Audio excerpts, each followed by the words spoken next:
Let's get it on. Welcome, everybody, to the Cats and Coffee Podcast. Okay, It is maybe not that's the not Cats really, and Coffee podcast. What is wrong maybe with it you? should. Maybe it should be. Okay. You know, okay, this is pro tip, right? Pro tip right here. Do not take financial or marketing advice from Terry fucking Mixon. Just do not do it. Can't argue. I mean, everything would have a cat. Everything would have a cat. You know, I'm starting my own NFT, currency. I will Cat kill coin. you. I will. Ooh. I know. And what's the hedge marker? Cat shit coin. Maybe. Like Falcoin and Failcoin.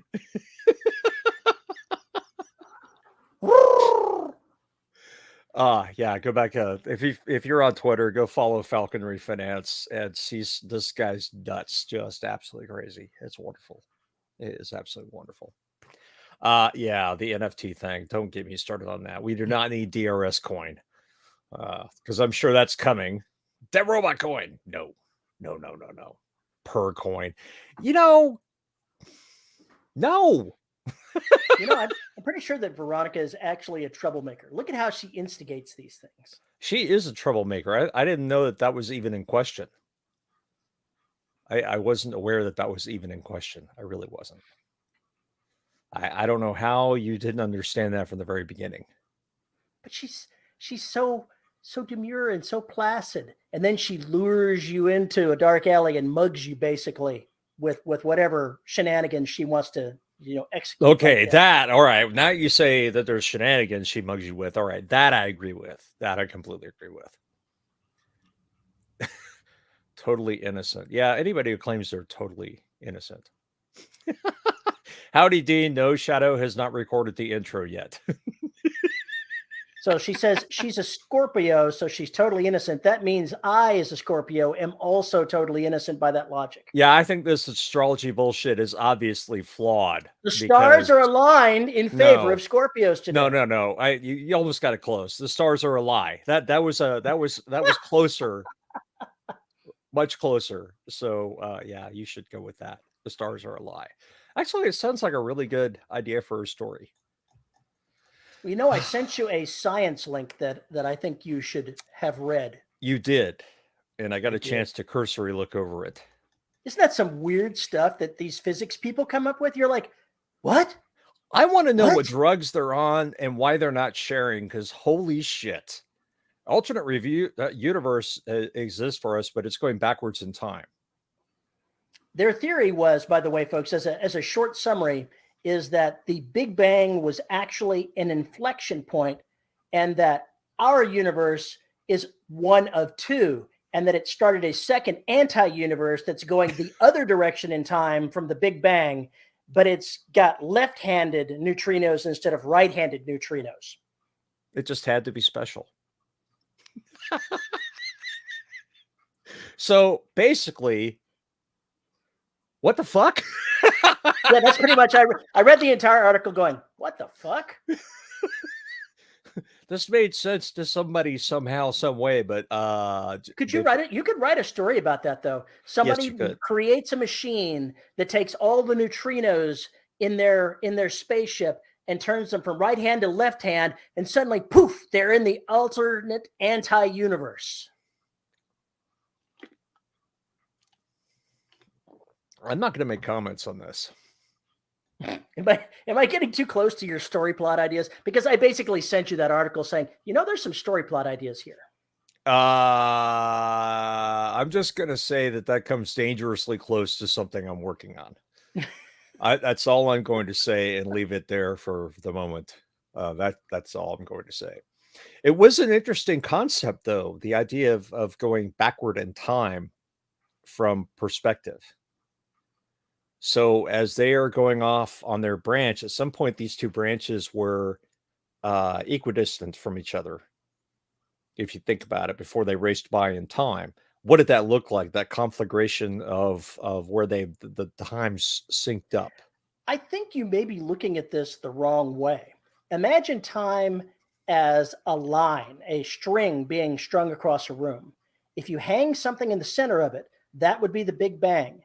When you thwop it with your finger, the ripple that goes out in both directions is time. So one is going the opposite direction. It's going backwards in time, supposedly. But it's not that they're crossing. It's that they're running away from one another. I like my idea better. Okay. I mean, whatever. It's not like, any of our envisioning of what quantum physics is anything close to what the truth is, okay? Yeah. I was just sitting there thinking, what if they're two different lines that you're thinking, but they started at different ends from their perspectives. And then at some point there's some period of time where they overlap. The times are completely synced up for a stretch of days or something like that. What does that do to the veil that separates them? Does it cause some kind of flickers between that veil and allows the two realities to start colliding with one another? I read a story at one point where there was a character in the story that was born, basically came into existence as an old man.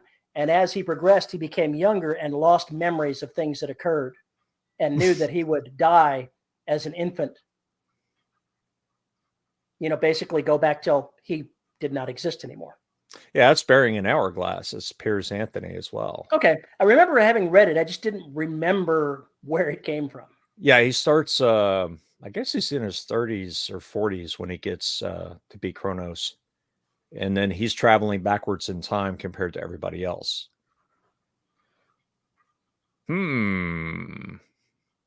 Maybe time would fold back over itself, Veronica? Veronica says, if that was the case, would a second inflection point along the time string cause some moment of extreme amplitude where things crash together? I can see where something could hit it and the string could touch itself. If you want to go with that metaphor. I really need to practice your logic. Don't read the comments because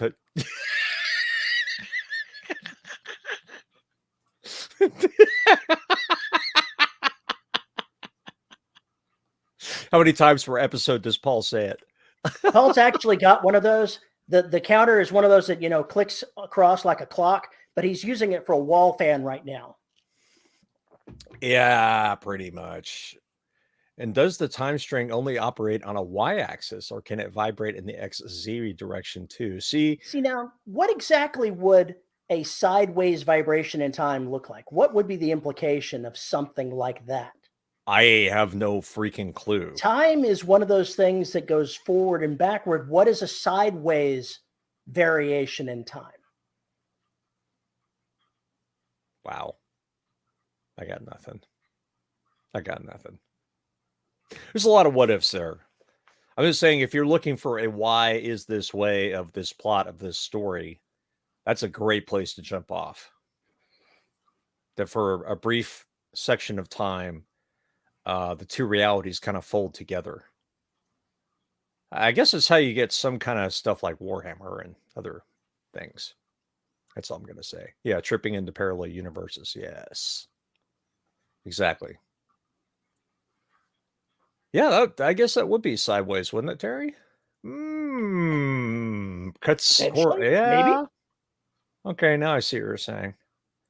I don't want to try and post this because, or try and get any deeper into this because my head is already trying to visualize it and it's not going well. Because I'm already getting story ideas that are not healthy. Because I don't need another goddamn story to write. Terry, what are you doing? Oh, of course, he's looking for a book. I was looking for a book, but I don't have it where I can easily see it. There was a series that I ran across when I was a kid called Cap Kennedy. You can imagine this is something written in the 50s, action adventure stuff in the space. And I remember one of their books that I have, he went to a different universe and his power plant was failing and he had to do something so he could get back out of it because it was incompatible. And if he didn't get out soon, poof, he could never get out at all. That kind of adventure. Okay. Yeah.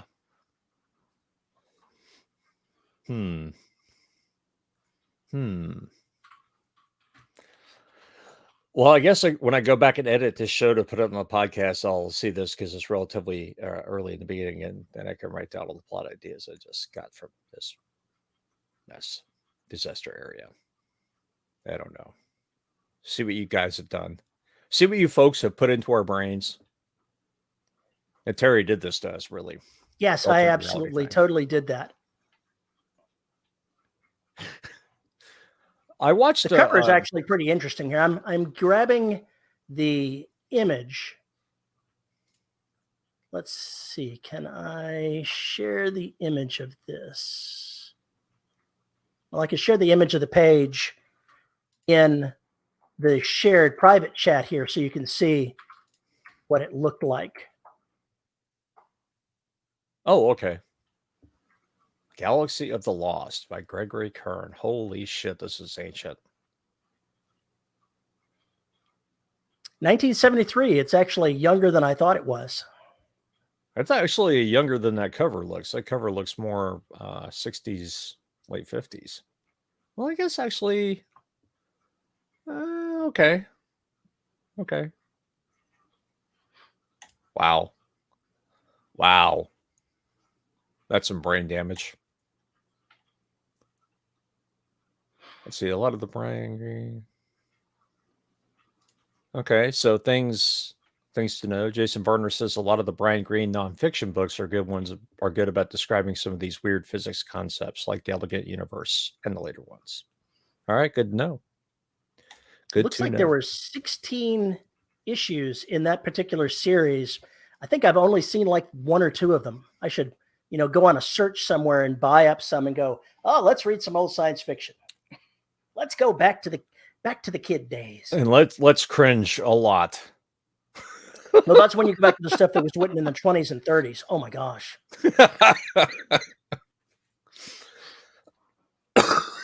Excuse me. Yeah, that's not necessarily a good thing. I liked this shit, really? And whoa, how society has changed. Holy crap. Yeah. People change. What you read when you were a kid that made you think, wow, this is a great story. When you look back 30 years later, you should stick with nostalgia. You really should, because you don't want to know how good it really is, because your tastes and you have changed. Time moves on from books. They get dated in all kinds of ways. Same thing with movies. Same thing with TV shows. Same thing with any kind of media. Eventually, it just kind of falls out of favor.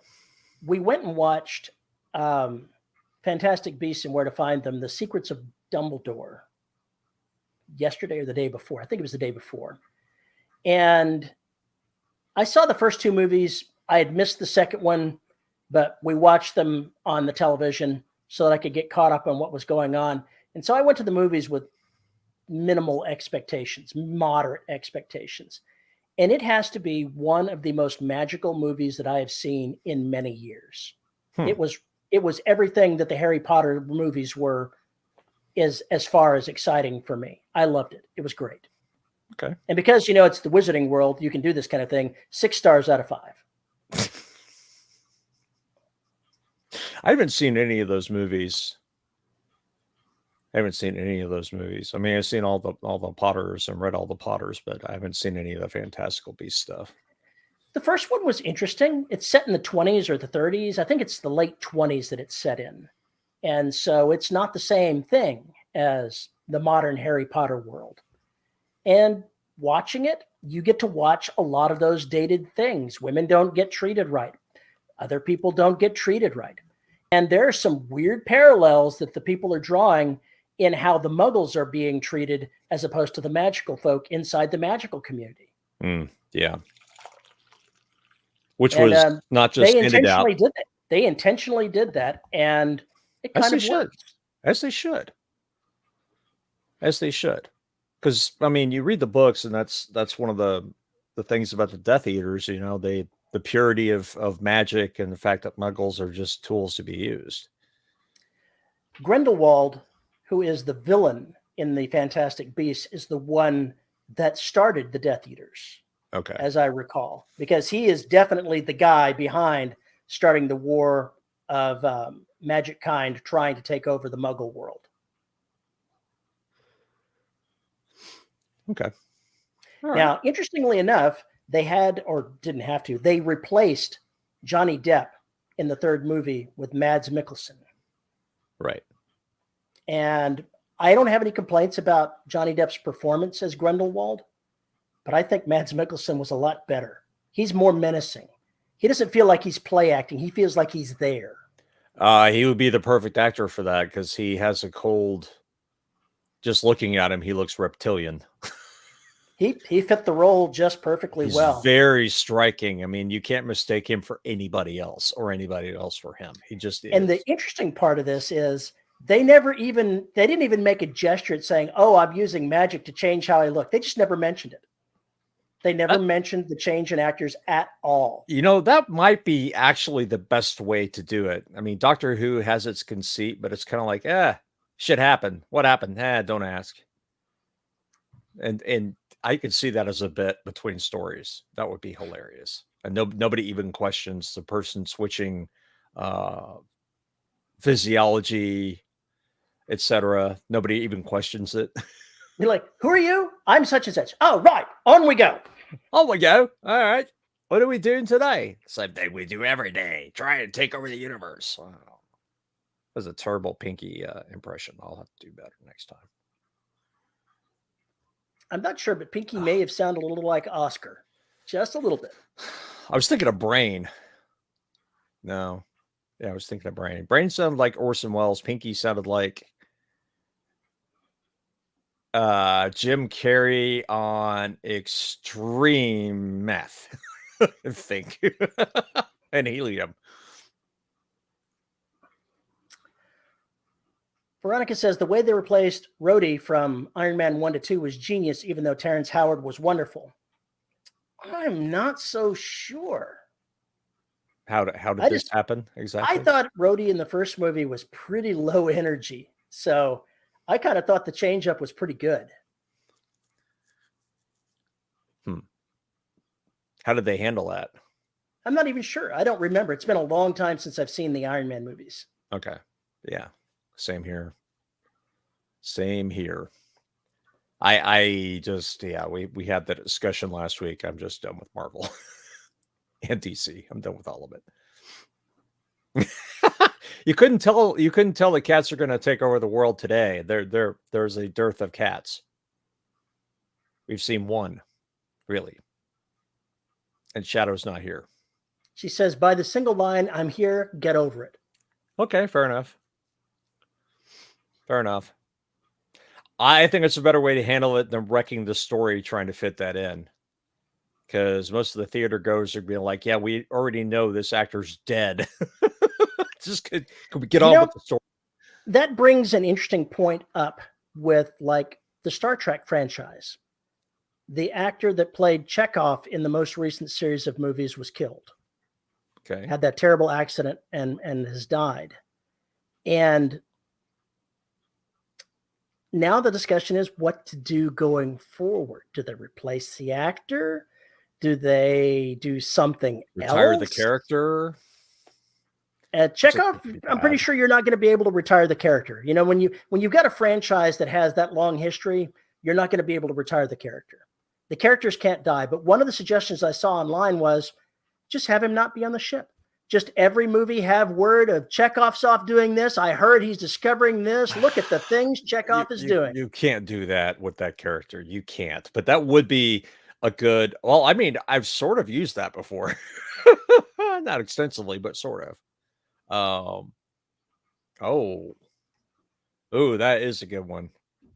The best advice I have is don't get in that situation in the first place. Paul's advice is never apologize for killing him twice. It's bullshit. I checked. It never happened. It never fucking happened. Yeah, but how many years did you think it had happened? 6.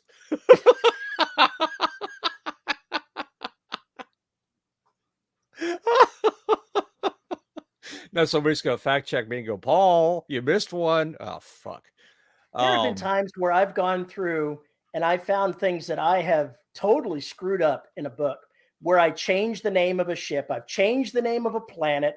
I've done things like that. I just quietly go back and edit the book and pretend it never happened because nobody actually pointed them out to me. Yeah, that is something I wish I was able to do. So that is that is just one of those crazy things. If you can't retcon a character or a situation in your books, you've got to come up with a set of circumstances where you use what you can't retcon as a plot point moving forward, because you have to embrace, once it's out there, it's like writing a serial. Once it's out there, and you've got to go with what has happened. You can't go back to tomorrow and change what you did. You've got to go with what you did. In Oceania, I've done a mea culpa about this, even in the book, a mea culpa about this. I chose the phosphorus as a weapon for the characters to use, forgetting how toxic phosphorus is in the ocean and on land. So it was well after I published that episode that I realized that, and I was like, why the fuck didn't they use magnesium like they did? What was wrong with you, You Paul? screwed up. You I used the did. wrong element. I fucked up. I used the wrong element and wasn't thinking properly. And so I got that fixed later. They're still stuck with the phosphorus munitions, but I changed how they work. They're not traditional. They're not as toxic, but they're still bad. One of the ways you could do that is you could have the character go, yeah, earlier I said this was phosphorus. I screwed up. I meant magnesium. I can't. It's not going to happen. It's not going to happen. It's not going to happen. So characters make mistakes too. If you're doing something like that and you can go, yeah, I said this earlier, I was wrong. It's probably not the best way to do it, but you could do it. I didn't want to do that. I wanted to go ahead and use it and say, okay, so they're stuck with these weapons that they don't want to use. I want to use them as sparingly as possible. And that's added kind of a new deal. So it was interesting. It was interesting. Yes, it's only being released on Patreon, Ko-Fi, and Buy Me a Coffee. And I need to update Ko-Fi and Buy Me a Coffee because I just released like 3 episodes yesterday. And I explained why they are that way. So yeah, retconning is really tough. I usually find a way, like Terry said, to fold it into the plot somewhere if I have to. GW do it all the time. GW? I don't know. I don't know. I don't know what that means, Nikki. JFC, fix it.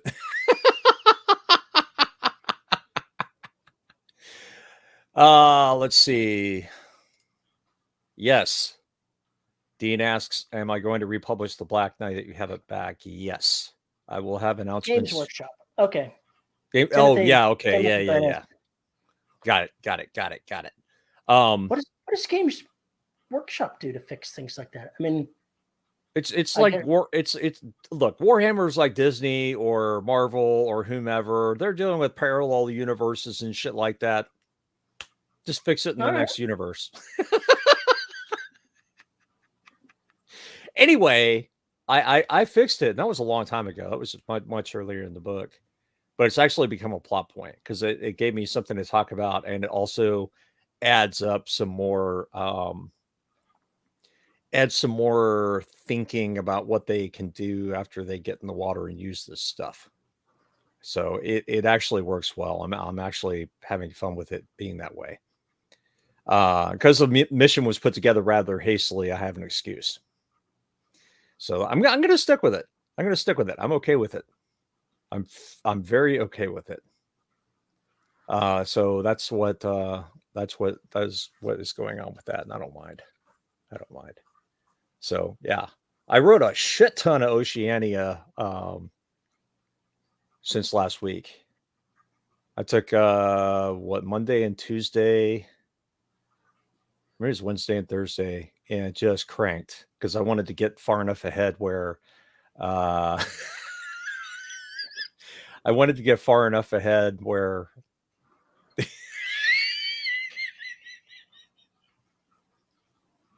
because my brain is broken. We've had this discussion. I reserve the right to change it after the serial on Patreon and the member or the behind the paywall is finished. I reserve the right to change it. That's all I'm going to say. Let it go. Anyway, using it. Why do like I see her fine. now just sitting there pulling her hair out? She Because of hates me. you, pal. She hates me. So yeah, I've got some announcements about the Black coming up. I'm writing Oceania, and that's my first. That's my priority right now. I've kind of put aside Signal Decay so I can focus on it.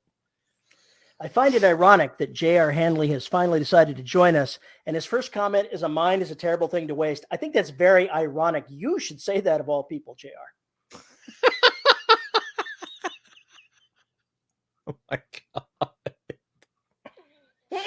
I prefer to listen to the words of Al Jorgensen. The mind is a terrible thing to taste. Ooh. I think you should ask, our resident cannibal, since we had talking Mads Mikkelsen earlier. Did you ever watch Hannibal? My wife watched it, and I watched a few episodes of it. Oh, such a great show. Such a great show. It's nothing like the books, but it is fantastically done and a very, very serviceable reimagination. And I don't know if Thomas Harris was involved with it at any point, but it was fantastic. It was fantastic. Here's a question for you there, Paul. I wouldn't know. I don't watch CNN. I don't watch any broadcast networks. I don't. That may be the most brains a CNN anchor has seen in one place at one time. In a lot of years. A mime is a terrible thing to waste. Talking heads, there probably are smart people. I'm sure that they are. They just come across as a little vacuous, if you know what I mean.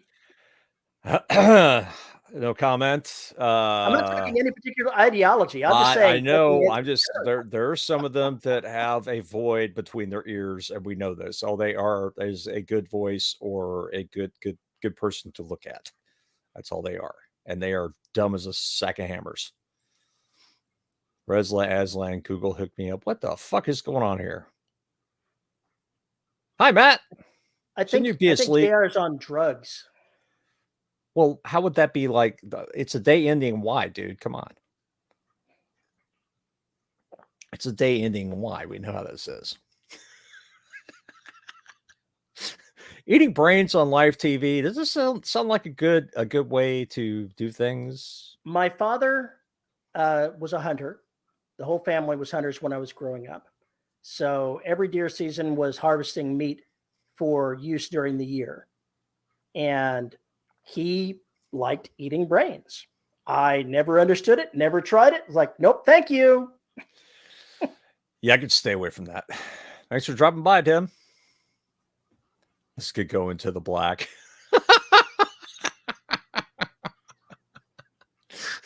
Oh my God.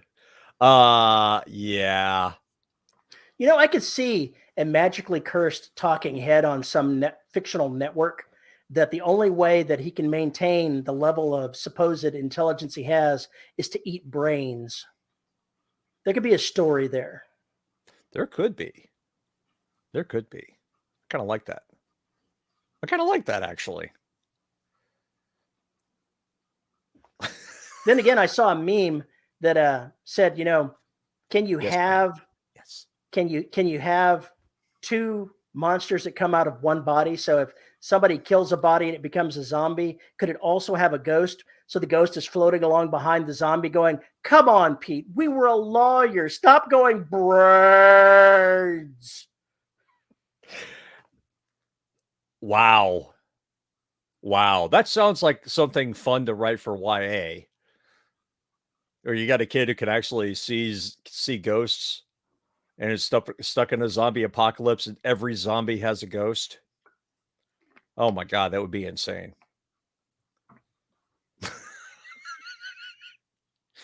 No small blood sacrifices. We must have massive blood sacrifices to appease him too. You know, like whole island chains or continents or things like that. I pulled the trigger on something that's going to get me in a lot of trouble, Terry. What's that? I had a plan for extinction, and now I've wrecked it completely with what I did in Oceania. Ruh-roh. Maybe completely wrecked it is wrong.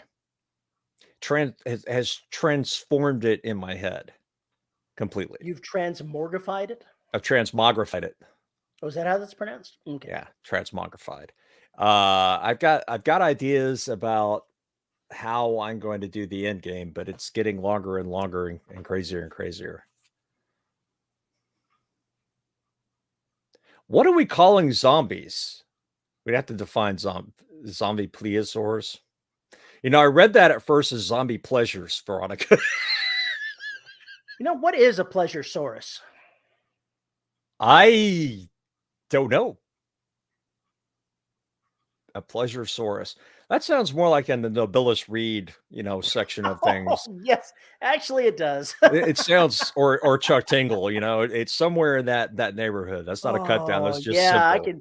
I can totally see that being a Chuck Tingle Yeah, thing. pleasuresaurus. I could, yeah. Well, these days I can write erotica. I'm just afraid to.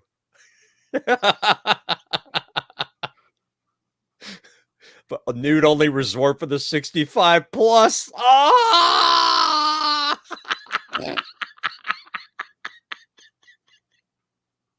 Holy shit. Oh, that's just wrong. That's so wrong. Especially since Terry's, you know, hovering near there. If you count being, I don't know, 7 or 8 years away from it, I guess that's hovering sort of near it. You're hovering sort of near it. You're old as shit. Oh, I had a question for you. Let me give you a scenario. Scenario. I'm watching A Quiet Place, or I watched A Quiet Place. Good movie, very good movie. And then I watched the sequel last night. Also a very good movie. But essentially, they never explain what these creatures are that have started hunting the human race, where they came from, what they are. They never explain it. In the movie, they give one hint, or the sequel, they give one hint. And it almost made me stop the flick right there because I was like, okay, what am I preparing myself for? So as I watched the opening sequences where they show how the invasion, if that's what you want to call it, happened, it got me thinking, why wouldn't you drop a weapon onto a planet designed to wipe out any intelligent life? Why wouldn't you? Other than why wouldn't having some sense of morality where you would not commit genocide? If you were an alien species looking to colonize a planet, you have two choices. You could either deal with the civilizations already there or destroy them so you can, in such a way that allows you to inherit the environment that you want. Mm-hmm. And that's covered in a number of different books and movies. Yeah, it's sort of like Independence Day, but different in the sense that the desire and the goal is the same. The means to achieve it are very different. Instead of fighting the humans, they just let these things loose. They have no sentience. They're not interested in food. All they're interested in doing is killing. That's it.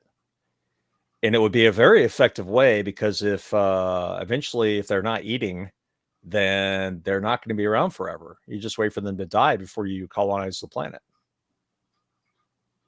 Or you have a trigger to get rid of them. Outlive the invasion if you worked hard enough.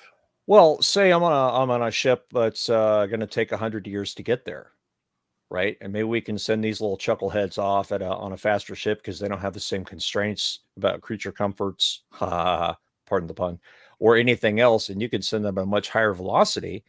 They get there first. Maybe they get there 50 years before you do. And if they don't work, if that doesn't work and you come back, you still have the opportunity to keep everybody in stasis and wait till it's over or try again. So it allows you to basically do an ambush attack that has no explanation, no idea where it came from, and no idea how to deal with it. And that's what you're dropping on the planet. And then basically you show up and whatever happens, happens. So I like that idea, and I wonder if that's what these folks are saying happened in that series. Because I can see that being the explanation for why those creatures are doing what they do, since they don't eat or don't seem to eat.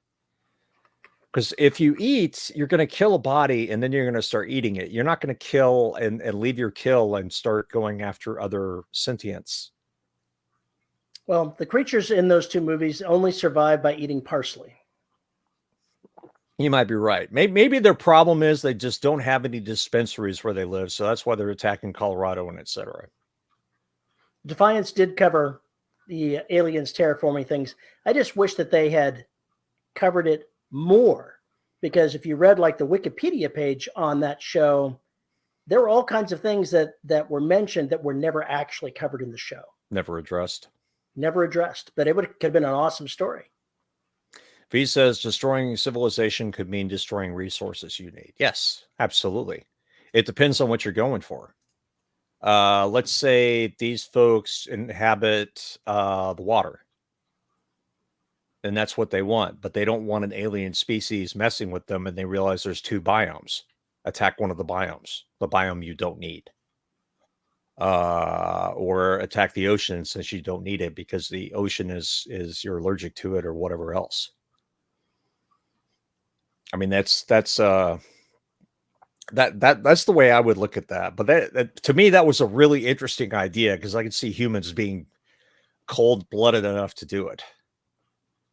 And if we're cold-blooded enough to do it, I have no doubt somebody else is. It's believable. I like that. I like this scenario. I like the scenario a lot. But I would do it post-invasion. When you're on the cleanup crew. You know, here's another angle you could go to. And it doesn't even require all of that effort. You could send a ship ahead of yourself that it collects resources in space and builds a solar shield between the planet and the sun and the Lagrange point between it, to the point where it cuts off the sunlight to the planet and it freezes into an ice cube. 10, 50 years later, undo it. Let it warm back up. So basically any fauna or flora that didn't survive hibernation is dead. And very few things would survive 50 years of monstrously cold temperatures with nothing to eat. So then they show up and they warm everything back up, and the only thing that's running around are anglerfish that have adapted from the deep ocean to live atop. Tardigrades are now 6 feet long and 3 feet wide and eat everything in their path. You've got basically prehistoric trilobites running around because they survived, and you got bacteria that is just absolutely freaking deadly in certain things, and all the prehistoric shit would basically just come back to life. That's left down there. I'm not sure how much would survive a true to the equator ice age. Pretty sure the shit down there in lower midnight would have no problem. They wouldn't know. Probably not, but I'm not sure that would affect anything on land for a very, very long time. Yeah, that could be bad. Yeah, and cockroaches. Yeah, anything that could basically thaw out. Genetic targeted disease that not only removes the sentient race, possibly can do that without the alien civ revealing themselves, and resources and infrastructure are saved. Yeah, COVID-19 was actually created by a bunch of Neptunians. They want to freeze the planet because they fucked theirs up, and if you're watching the news, it doesn't look good for Neptune. So they're fleeing that to come here to warmer climes. Basically, you need to think of them as Canadian snowbirds. So something that Jason said there, I got pointed out to me. Go ahead and put his back up on the screen. Oh, okay. I've been using that word sentient the same way he did. And it was pointed out in somebody's Facebook post a couple of days ago, and I went and verified it, that sentient doesn't mean what he and I thought it meant. Sapient means what we think that word means. Intelligent is actually the word sapient.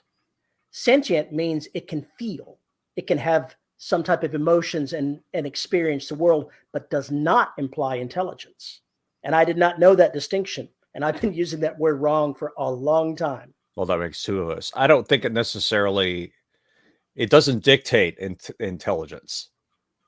It doesn't. It implies intelligence to me. It implies intelligence. A sapient race is one that thinks. A sentient race is one that feels. Doesn't necessarily have to be able to think. Doesn't even necessarily have to have self-awareness, I suspect. But the words have different meanings, and I did not realize that they did. Fair point. I will immediately go back and change all of derelict. Not fucking happening. So now I need to refer to black, SNR black as sapient, no longer sentient. I've used that word because I've just finished writing 3 books dealing with aliens, and I've used sentient in them, and I should have been using sapient.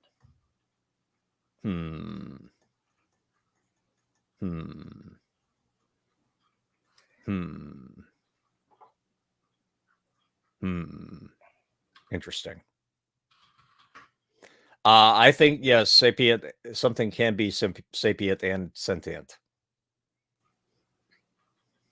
We are. We think and we feel. We're sapient. I'm going to post the what I'd found online there in the commentary. I'll even put it up on the screen here. But all the places that I've seen seem to back up these definitions. So, yeah. I use sentient because it means aware, self-aware. And that's the true difference between a artificially intelligence, which would be sapient, and a sentient, which is self-aware. Therefore, its decision-making skills are not programmed. They're evolved. That's the difference. So intelligence, yeah. I understand where you're coming from. I understand, but I'm saying it occurs to me by that definition, my cats are sentient, but they are not sapient. That you know of. That I know of. You are correct. All the animals in my house are sentient. I have no idea. Well, I can only imagine that there is some sapience in Luna because of the way she reacts to the TV. There's something going on there. Deep thinking. She says she has no intention of ever using sapient. I don't care what the dictionary says. You know, I'm probably not going to change the way I behave either. I just did not realize that there was a distinction between the two. I thought they had synonymous meanings. Yeah, it never even occurred. Sapience never even occurred to me. It really didn't even occur to me. Yeah, omnipotence means all powerful. Omnicognizant is all knowing. Right. Ooh, omnicognizant. Ooh, do you get extra bonus points for using that word? Holy shit. Wow, Matt wins. Matt wins the comment of the day right there. Everybody else just stop trying to get it. He's got the award. Wow. That's points awesome. off for spelling, though. Points off for spelling, damn it. Oh, yeah, just have a nerd come into the story. Actually, it's sapient, not sentient, and then have M2 eat them. Ooh, that would be good. See, what I find is interesting is that, there's an editor working on the Last Hunter series, and that never ever came up. The editor is of the same opinion I was, did not apparently realize there was a difference there. So I'm not going to mention it. I'm just going to keep using the word I've been using. Well, I think that's part of the problem, right? We in English anyway, and I'm sure it's the same way in other languages, incorrect or not, we're imprecise. We change the meaning of the words until what we're doing wrong becomes right. Exactly. And then when you say it the other way to be more precise, people just look at you going, huh? If I was silly enough to go ahead and use sapient in there, people would be, what's that?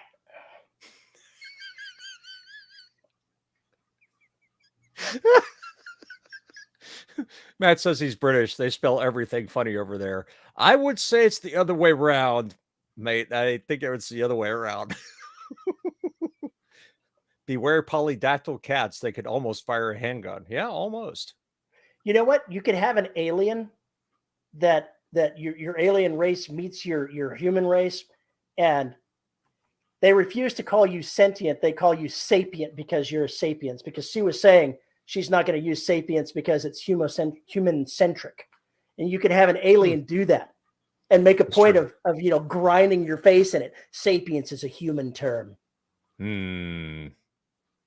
Antoine says recommended reading. Are we smart enough to know how smart animals are? By Fran DeWall. That's a long ass title. Oh yeah, nonfiction usually is. You can't just say, "Is my animal stupid?" Yeah, do it wrong once, it's a mistake. Do it wrong 50 times. It's jazz, man. And I see JR is trying to start a war. Yeah.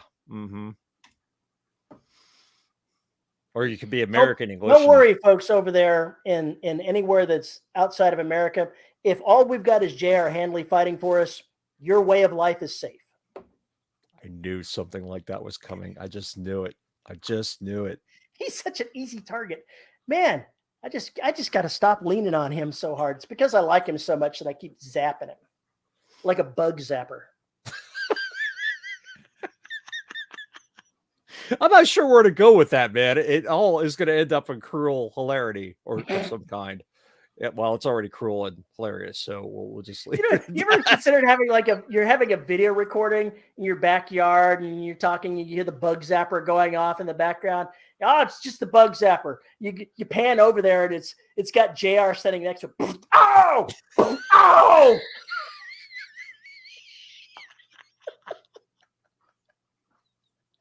Oh, fuck. Oh, man. Yeah, peeing on electric fences. A target easy enough for stormtroopers. Ow! Ow! The coolest one I heard lately is God ruined a perfectly good asshole when he gave you teeth. Ooh. It's like, ow!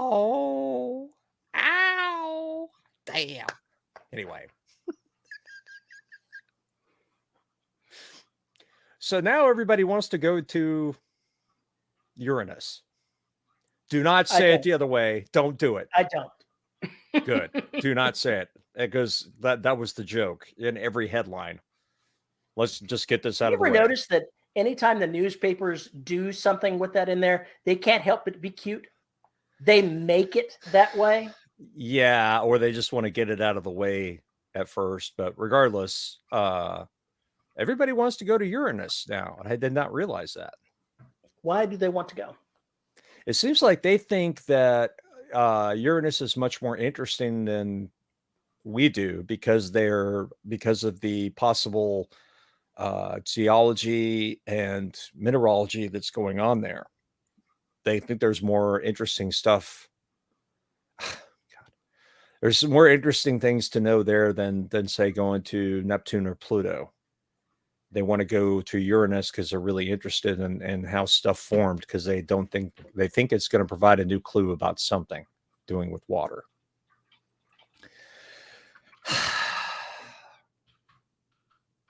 Scientists just want to probe Uranus. You're the ones making it dirty. Yeah, there you go.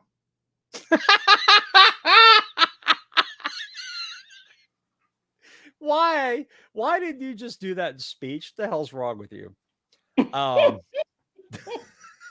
Yeah, on the search for dark matter and some other stuff. Yeah, the dark matter thing has really exploded because it just brought the Hadron Collider back online after 3 years. I didn't realize it. Soon we will all die.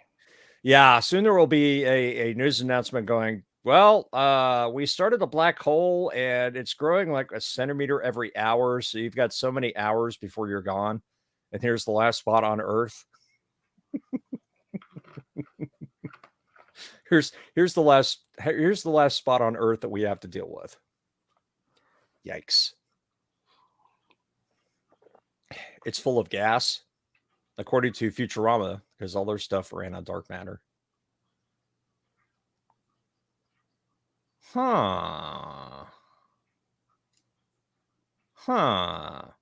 Faith, Fantasy, and Fashion by Roger Penrose. Great physics book, real heavy stuff. Interesting. What happened in Alaska?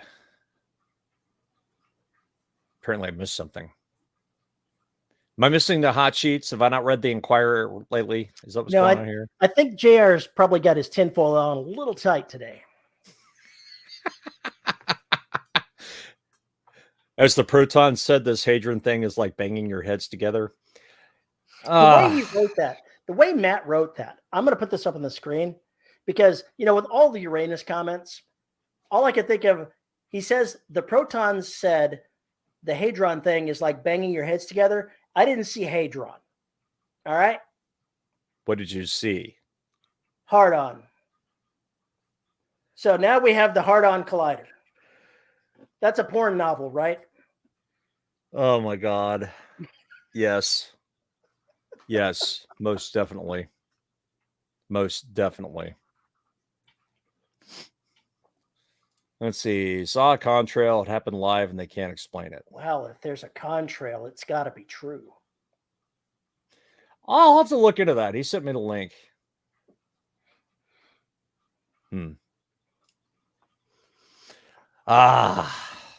The internet. A wonderful place where you never know what's true. Oh God, here we go. It was a weather balloon. A weather balloon. No, it was not a weather balloon. It was a Starlink satellite. That's what it was. Oh my God, this is frightening. Have you read the academic journal that says dark matter may be a relic from extra dimensions? I've read that, and I've read a couple of other potential explanations for dark matter that relate to other dimensions. There's some various theories going around, and I like it. You know, I like that information a lot. There's I read a science article that talked about the Sagittarius A black hole at the center of our own galaxy. And it looks weird when they're looking at it in infrared. And they're like, maybe it's not really a black hole. Maybe it's a cloud of dark matter. Because one of the suns that's orbiting it is behaving oddly. And they're like, the numbers don't quite add up. What could it be? I really think that there's, once we get some of these probes out a little further, and maybe the Webb telescope is going to tell us a lot more about these things. They're making a lot of guesses.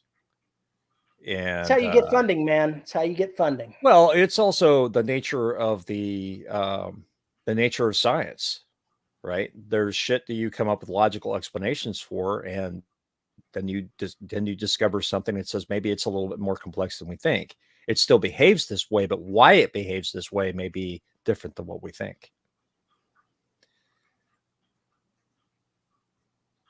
Oh my God, that frightens me. There's a mathematical proof that the Earth is flat and it's space-time that's curved.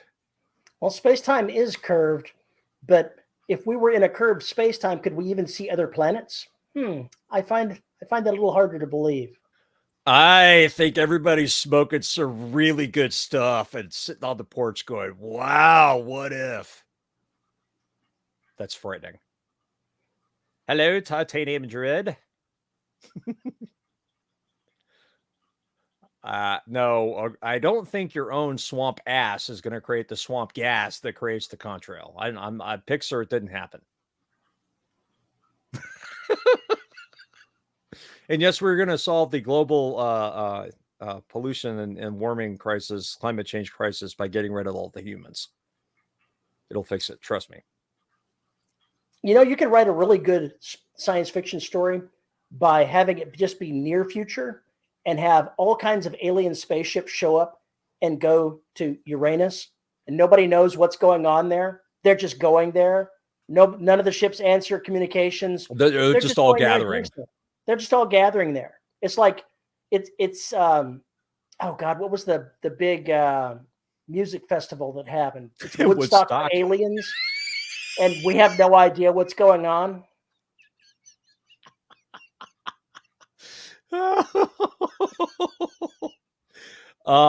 That's bad.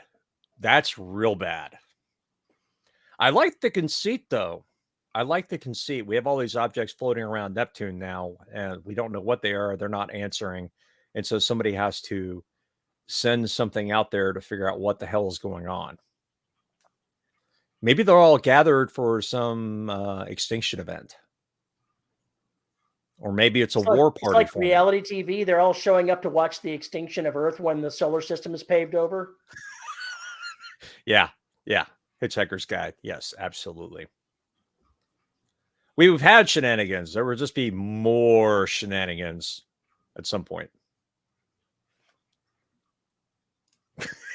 I can imagine talking to aliens about crop circles. Turns out it's the alien equivalent of drawing dicks on bathroom walls. Watch this, man. It's going to freak him out real bad. That's another thing in Hitchhiker's. I think it's Hitchhiker's Guide where they talk about that, where all the rich aliens go off with their parents' expensive spaceships to go buzz Earth, get drunk, confuse everybody, kidnap a few, give the anal probing so they believe that that's a thing, and then, leave them there in the dust just to freak things out and have a good time.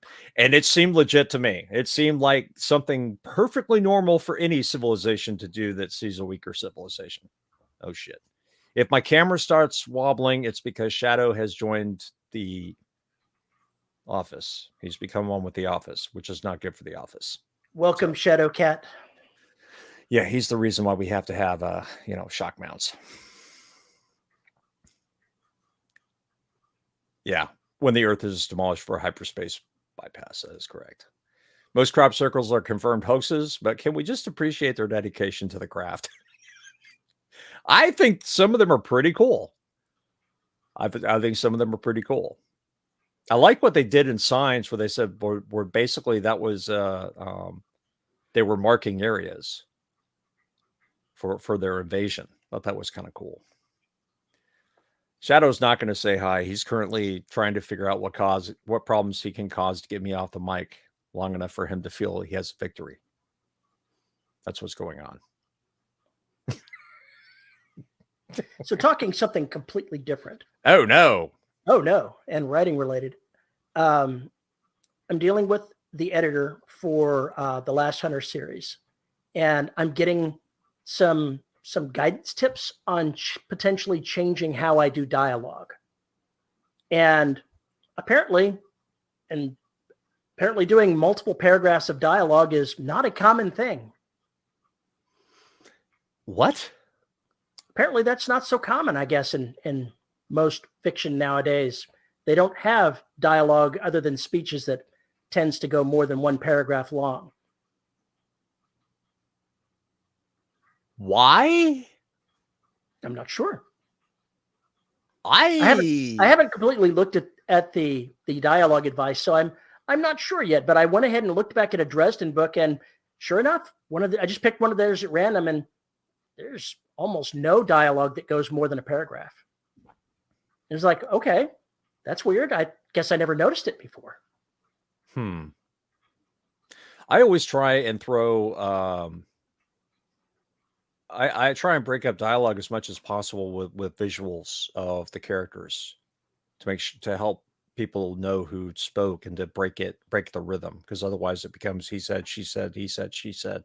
I want to break it up with some visuals, because we see these things as movies anyway. Why not throw in some stage directions? Break up the monotony. I could definitely use more stage direction. That's certainly a true factor. So if you do that, it makes it harder. But I never have two characters speaking dialogue in the same paragraph, which I thought is what you were saying. That's not what you were saying, correct? Say that again.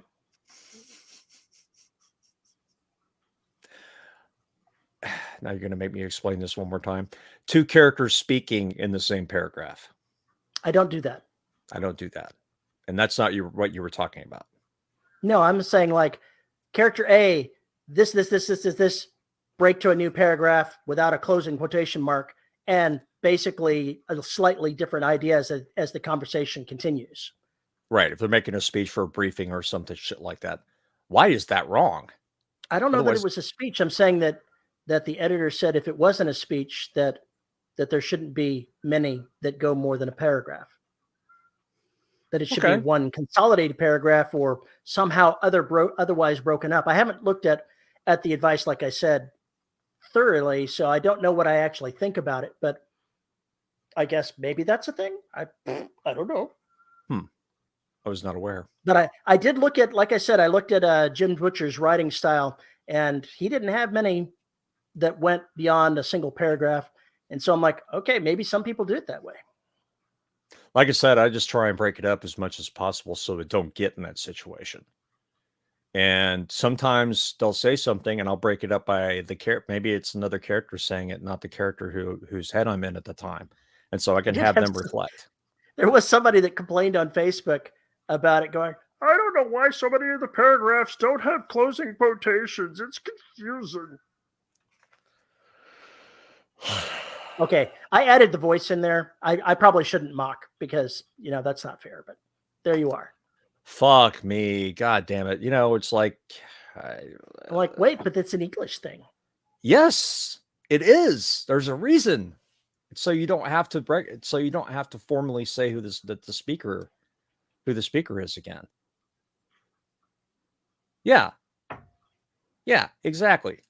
Unless they change the MLA and all the other rules and everything else, which is possible, that is the case. But I rarely use it. There's very few times where I have to do it, but it all had to do in Derelict Saga because of all the goddamn briefings. I tend to have my characters ramble on a bit more, and that may not be the best thing. Shocked there would be rambling going on. Shocked there would be that would ever happen. So I'm not saying whether or not the advice is good or not. I haven't looked at the specifics yet, so I've still got to look at it and see what I think about it. In the end, the decision is pretty much mine. Yeah. To make of how I'm going to do this. But I thought it was an interesting point to be raised. Like I said, you throw in some stage directions, it keeps it from being a wall of text. I hate walls of text. See, the then problem that I quoting's not a have problem. with the advice to combine paragraphs is I don't want, one of the reasons I break up dialogue is because I hate having these monstrous paragraphs. If I'm not going to have a monstrous paragraph and not multiple lines of dialogue in multiple paragraphs, then I need to come up with some way to more effectively break it up as I'm doing it. Yeah. I consciously think about that when I'm writing. Like with Oceania this week, there was one character who had to say a lot of shit, but I broke it up.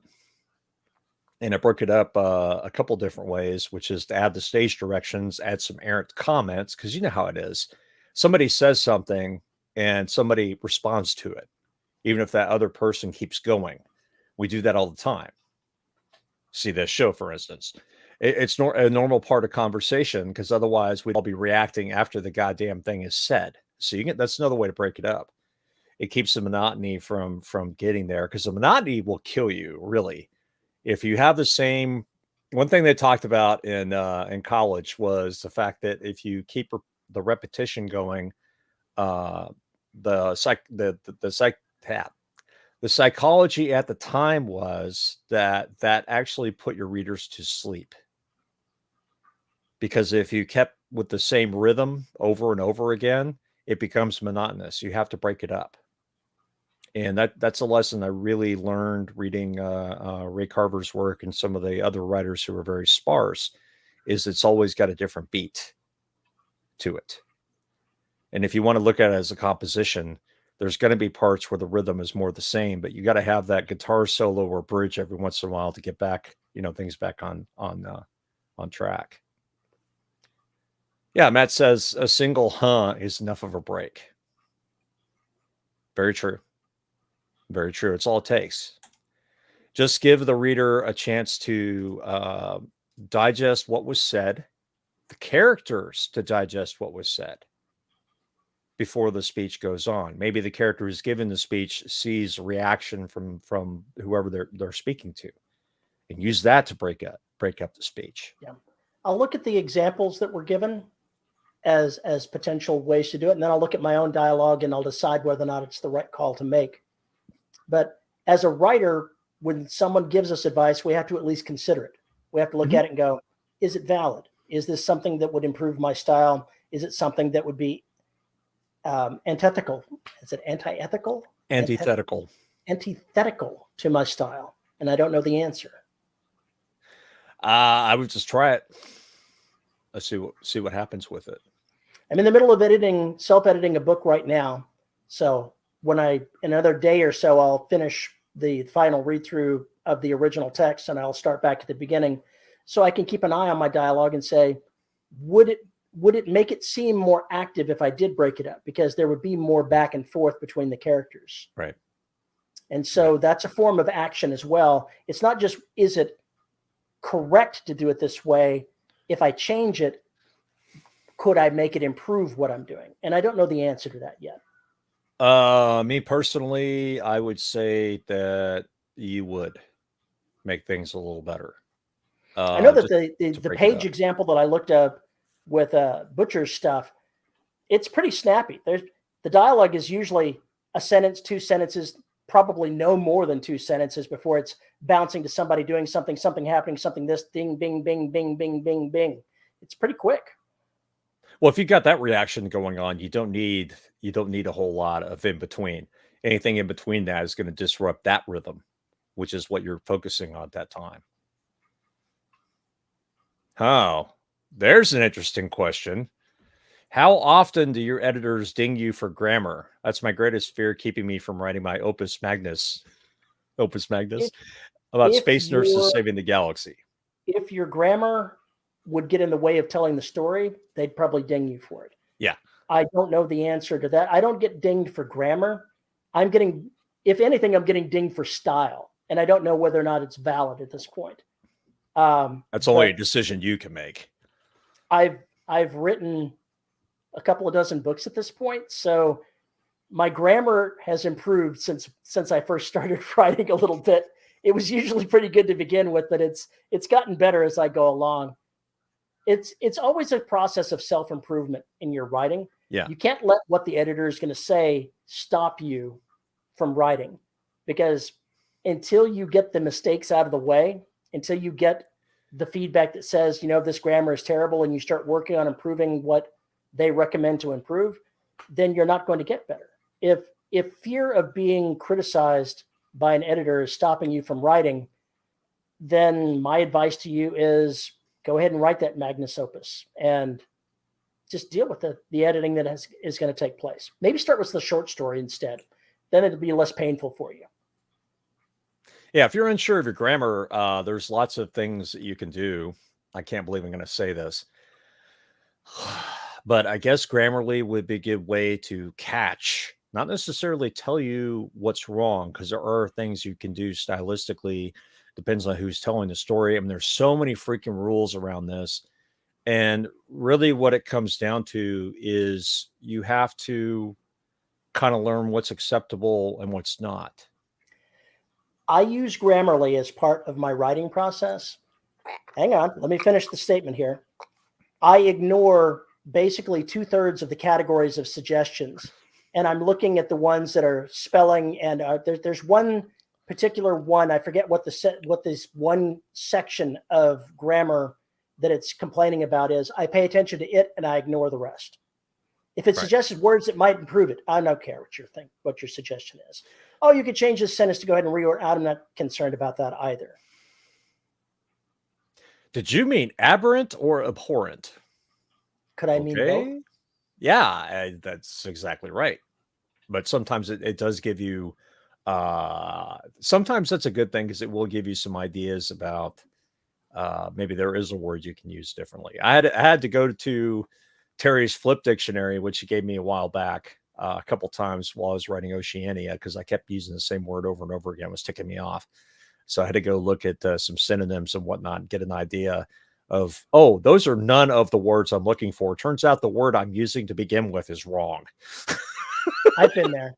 I'm opening Grammarly now so I can look at it. They've got a setting for correctness. I'll look at it. I ignore clarity. I ignore engagement. I ignore delivery, because their advice is usually so bad that it wastes my time looking at it. Matt says, imagine reading something like Clockwork Orange, where the language used is partially based in Dutch headache to read until you get into it. Then it's just another beat in the dialogue. Yeah. And then JR, my current co-author is an older gentleman who has some words in his vocabulary that are so archaic that it causes a spell checker malfunction. Veronica says that if you can't read it to yourself out loud and have it make sense, then you probably need assistance to fix it. One of the things that I did early on as a writer is I would use the read aloud function in Word to use the computer voice to read it back to me and hear what it said.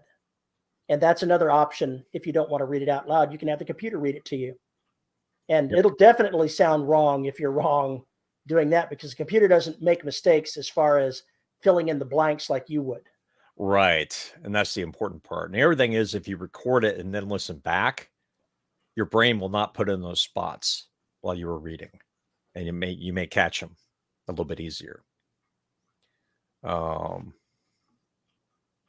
Let's see. Even if the grammar is atrocious, the editor making corrections or advising what you need to work on is not about judging you. You're judging you as a person. Writing is a skill that people constantly improving, working on. Yeah. Writing is practice. Every time you write something, you are practicing what you do and you're making yourself better. And you can't get to book 24 without writing book 1. And if you look back at book 1, you're going to discover, gosh, I was a lot better now than I was back then. So yeah. Yeah, that is part of the process. Everything, gets better with time. But if you really want to write stories, and God help you if you want to write them as a living, I'm good. things you have to kind of get under your belt, fairly. Here we go. Titanium Druid says, yeah, I could probably do with an elementary school refresher course. I don't know the difference between an adjective and a participle. So you don't need to. You don't need to. I got good grades on English in high school. And I got to tell you that while my editor would probably rip hair out, I have no idea what a participle is, whether it's dangling, whether that's a good thing or a bad thing. But I write what sounds right to me. If you read enough books, if you read enough written language, you'll know what sounds and looks right to you. And I don't go by what the definition of pure English teaching is, because it's more of a gut thing. And I think you get to that point. Knowing the name of a thing does not mean mastery of the thing. There are people who can rattle off every keyword of a programming language. They can rattle off every formula. They can rattle off this, that, and the other. Do they know how to use it? That's the difference between somebody who studies grammar and vocabulary versus somebody who studies the written word. It's about listening to yourself. It's about listening to how people talk. It's about reading other writers. It's about listening to audiobooks. It's about paying attention to story beats. It's about all of that all put together. And all you're doing is basically saying, I'm perfecting my skills as a human being to communicate to somebody else this story I want to tell. Sue says, I don't remember the terms for the parts of speech or any of the proper rules. Language evolves. And I'm the same way. I may have at one time known them. It's much more important to me as a writer to write something that sounds correct. I've seen things that, by the way that the sentence is stacked up, putting a word in a certain location is wrong by the rules, but it sounds wrong when I do it the right way. And so I'll do it the wrong way because it sounds like what a human being would say. It sounds like what my characters would say. It sounds like what I would say. When you're an author and you're writing a novel, you can choose to have the narrator be whomever you want. The characters are themselves, but the words that aren't dialogue, they are you talking. And if it sounds right to you, then that means something. Don't worry about, did I get the right check mark for getting this word in the right location and have all the appropriate necessary parts of speech in a sentence. If it sounds good, roll with it. Knowing the rules will not necessarily make you a better writer. If you look at the most successful writers, they write from, yeah, It does help to have somebody who's proficient in commas and semicolons if you are not. You know, this is one of the reasons There we all hate Sue, because she's proficient in commas and semicolons. It's not. What kind of human being is proficient in commas and semicolons? It's not hate. It's envy. Amusingly, I told Paul this the other day. When I send my stories off to get proofread, I get 2 proofreads, and they'll catch almost all of the errors. The only thing that changes between the first proofread and the second proofread, other than things that got missed, is the editor will decide places that need commas that are different than the first one. So this is a judgment call too. Always. Now I'll wait for the negative feedback. Here we go.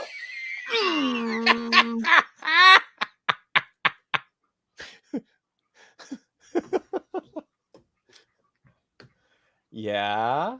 How did we get into editing? What the hell happened to us, man? You started this. Oh, man. Actually, Titanium Druid started this. Even if you're worried about localization, I think the biggest thing for that is you need to look at the general media that's out there. That's not your localization, your specific localization. And if you're going to use terms that are crazy, you do what Alan Baxter did, which would put definitions in the back for commonly used things. But Matt, I like that line. That's a really good line. You lie like a hairy egg. I got to tell you, if that is somebody's use that as a problem, I would use it anyway. I would definitely use that. That is something I would use. Absolutely. I don't think there's anything wrong with that. I like that. A hairy egg. Looks like a good egg. Too bad it's, a little past its due date. I agree with what Sue says here. That's the one I was looking for to put up there. Go ahead then. Pacing, verb, subject agreement, continuity, how to vary sentence structure to keep the reader engaged. Those are what I do. Right. And that's why that's also something you want in an editor. That's going to get a little bit closer to your words. If you're going to have somebody kind of take over that, is to see some of your bad habits and then make you recognize them as bad habits or habits that affected the way people read it. And then you can go fix that, improve it. Or maybe you can just say they're off the rocker and this is the way I write. Mm-hmm. Ultimately, you are the decider of what is correct in your writing. You don't have to take the advice given to you by an editor. You don't. Here in writing fiction, you don't get points taken off because you've got a comma in a place that's not a standard location for a comma. Now, you may start a war with the editor at the publishing company if you're dealing with one of those old type people, older type. I shouldn't say old, industry people. And that may be a problem. So. Well, Veronica, I'm going to go ahead and put this up here because this sounds like totally something that Paul would say. And it might happen in one of his books. There could be a popsicle stand on the road. He did, after all, have an ice cream truck. So why not a popsicle stand? It wasn't a popsicle stand. If I remember correctly, it was a fried possum testicle stand. Ooh, youch. If I remember correctly. Yeah. Let's get this Pupples. That's awesome. Nathan says the 1-star reviews have a vote. Just remember that Stephen King gets 1-star reviews. Everybody is going to hate something you do. It's all a spectrum. My favorite 1-star reviews are for the products that were sold, Well, Paul Cooley's The Black was not a good French tickler. What? What? I think that may be my negative review I leave on every product going forward. Are you kidding? I'm putting that in the front of my books.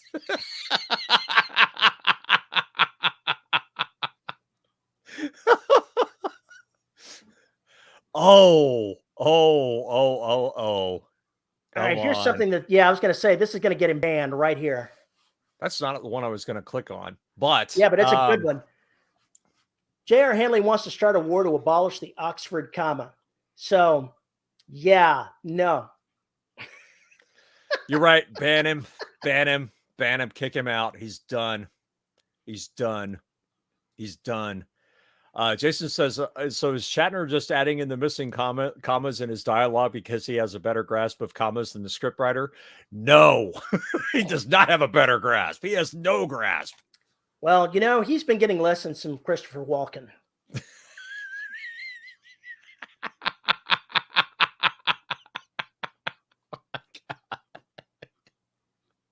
Oxford, not Oxford. Shatner's just low on RAM.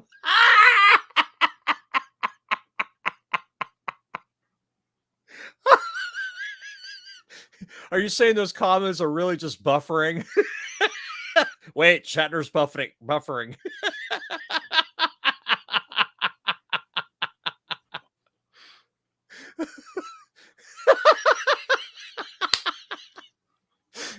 Warning, this book is not a French tickler. I'm getting the bad hair for you. Yeah, can you imagine that having in your foreword? The only thing it says, this book is not a French tickler. To have like a link to the actual review. That'd be hilarious. Shatner low on RAM. Oh, that's a good one. I like it. One of the things that you've got to understand when you're getting something edited is that, to a degree, it's the editor's personal taste. Some of the more structural things are, you know, they could point out big things that you're doing, and they may have validity across the spectrum. But once you get down into the nitty-gritty, you start talking preference. Yeah. Yeah. There's always a degree of preference in there. And it's not to say their preference is wrong, but it might not be right either, not for you. So you've always got to, there's a thing of saying you've got to be able to know when to defend your work. And in this case, that means when you get something in editing, you can click decline on that change if you think it's wrong for you. And, you know, that's done. Yeah, what I get from Severed is accept or decline. That's what I get. There's no conversation. There's nothing, no haggling or anything else. It's just accept or reject, which I can guarantee you is not the way it is if you're with a traditional publisher. If you're with a traditional publisher, you're probably not going to get much say in what gets edited. You might. I've never been involved in that, so I don't know for sure, but I'd imagine you have a much lower say in what happens, other than them saying, change these pieces. Or maybe something they just don't like what you do, or they don't like the fact that you bury the speaker in the middle of the paragraph as opposed to the beginning of the paragraph, because most readers have gotten so fucking lazy that you have to tell them at the very beginning of the paragraph who the hell this is, or they just kind of like get lost. Here's another one for you. I do remember this as one example that I wasn't sure about.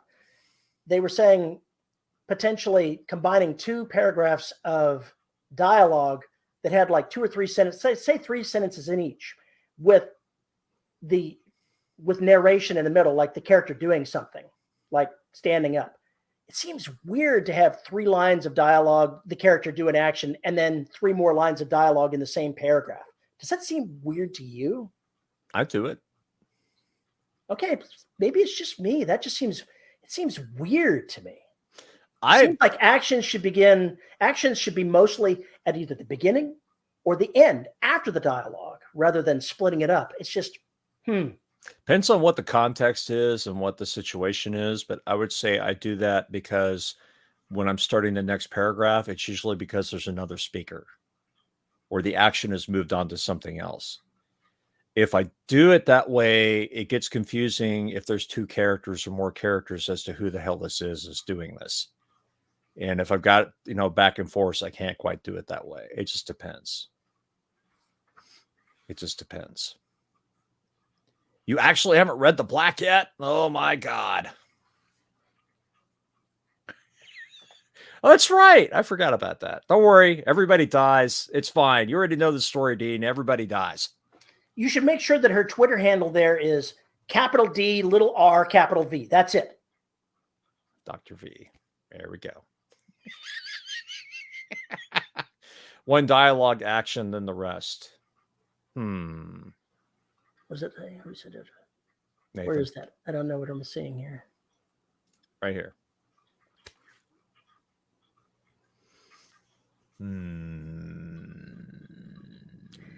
I typically don't, as I'm currently writing now. Oops. I will occasionally break a sentence by having a comma and then the person saying, doing something, and then finish the sentence, or I'll stick it at the end of the first sentence, or maybe I'll have dialogue and then action either before or after. But I don't typically bury tags in the middle of it, bury actions in the middle of it. And I'd have to They have too see. much dialogue all stuck together. Yeah, I'd have to see an example. I'm having problems because we may be saying the same thing differently. So I without perfect examples that we could both look at, I'm not sure I have an opinion on this.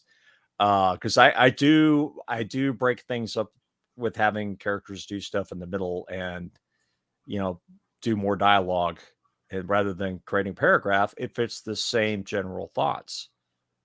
I have them packing maybe they're packing their gear. It's a perfect time for them to do an action and then talk about something else. And while they're doing this action, somebody else to break in, then I would use a new paragraph. But if the person is packing while they're having this conversation and it's one-sided where the other person is listening to them, then I'm going to use them packing and what they're putting in and maybe the order they're putting in to keep that from just being a wall of text. I think part of my problem is that when I have dialogue, it tends to be a wall of dialogue. If it's a problem, I don't have a lot of things breaking up the dialogue, and I can sort of see where that might be a criticism. I'll have to look and see if I agree with it or not. Like I said, there's no right or wrong way, but I just know that I have gotten into this habit. Nobody's complained about it, and most of the books I read have this habit too, I think. But I've never gotten yelled at for it, so I'm going to keep doing it. And I like it because it helps the pacing. It actually does help with the pacing, really does. And maybe you have to maybe you have to read it loud enough times to appreciate what that does to how it changes the story and how it changes the way the characters and what the characters can say while they're doing what they're doing or saying what they're saying. Because we learn so much about characters from what they do and how they do it, not necessarily even the why, but all their personality. Are they OCD when they're putting this, when they're packing their gear, or are they ultra meticulous? Or does somebody always have to remind them about forgetting something? Those are little details that really, I think that really matter. And it's good to get, no matter how you use them, they're good for these moments where you would describe it in the scene of camera. If I'm in a movie, I've got a camera on this person who's packing this gear while they're having a conversation with the other character. That character is packing the gear may stop for a moment and say something else. So, I mean, there's a lot of different things that go on there. Oh, God, here we go. Titanium Druid. I have homework now. I've always just read for the story. I might have to revisit some stuff and look at structure. We've said this before. This is my go-to. If you love something, go figure out why. Go figure out why. When you read something that works or doesn't work, you can look at it and say, what happened here? How can I replicate and or avoid what just happened? Usually you're looking for the two extremes. I loved something / I hated something. Why did it work so much that I loved it? Why did it fail so badly that I hated it? And you might not, and the funny thing is, while you're reading it the first time, there may be something that tickled you a certain way that just seemed kind of off. And when you go back and read it again, you'll find it. There will be something there that kind of threw you out of the story, and you'll figure out what it is. And that's an important skill to learn, is looking at other people's work. We only get better by practicing, but part of practicing, in my mind, is also looking and experiencing the media that your fellow creators are creating out there, because that's where you steal your ideas from anyway. But that's where you learn new dialogue tricks. That's where you learn these throwaway pieces of description. You learn how, like, for instance, Alan Baxter can make the most boring scene come alive by these throwaway lines that are just so freaking hilarious. One of the things you can do when looking at structure is you can open a book or look at a page in the ebook And rather than reading the words, look at it. Just look at how it's laid out. Are there big blocks of text? Are there just small blocks of text? Is it rapid fire? Are they long? Are they short? Are the sentences combined in things that are short sentences, long sentences, mixtures? You can look and see the structure in the grossest manner of how these are put together without actually reading the words and go, okay, well, why is it kind of laid out this way? And then get into the words and try to figure out what they're doing. So there's always something that you can learn by looking at structure. Just think about a thriller. A thriller is going to have quick scene changes. It's going to have flips between characters, and it's going to have that pace throughout, back and forth. Suspense will not do that. Suspense will give you more of these long moments, these long shots, and then it's only near the end that we get that kind of thriller feel to it when everything is falling apart at once. Before then, it is all about the pacing of getting the reader or the viewer that feeling, that dread, and not knowing. And that's what that genre is so much about. Action thriller, totally different animal. Horror, different animal. It's also the affect that the structure is having on the story. Short sentences feel different than long. And this is true of what I'm talking about and how I'm doing my dialogue. If I change my dialogue so that I have shorter bits of dialogue mixed in with other actions, it's going to change how it feels. And I don't know what it looks like yet. So it's something that I'm thinking about. And Matt said this, do I find that rereading text to understand it makes me enjoy it more or less, like knowing how a magic trick is done? As a writer, the trick to that is reading for enjoyment once and then going back to tear it apart and look at how the magic trick was done later. You don't try to critique something and try to figure out how it's done on the first read through, because that will ruin it for you right there. But as a writer, knowing how something was done is a pleasure for me. Saying, oh, I see what you did there. I see how that works. That's actually something that I find makes me enjoy it more, but I try to keep it separate from my enjoyment reading. I watch really shitty horror movies and really shitty sci-fi movies nobody's ever heard of. It'd be indie flicks.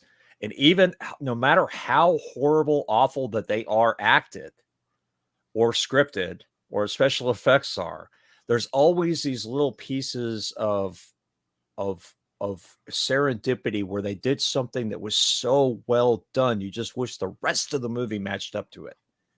There are some movies that are god awful for the first hour and 30 minutes, and then the last 15 minutes is just absolute brilliant. Well, what failed in the first? What failed for you as a viewer or reader in the first 75% of that media? What was the problem? That's a good thing to know.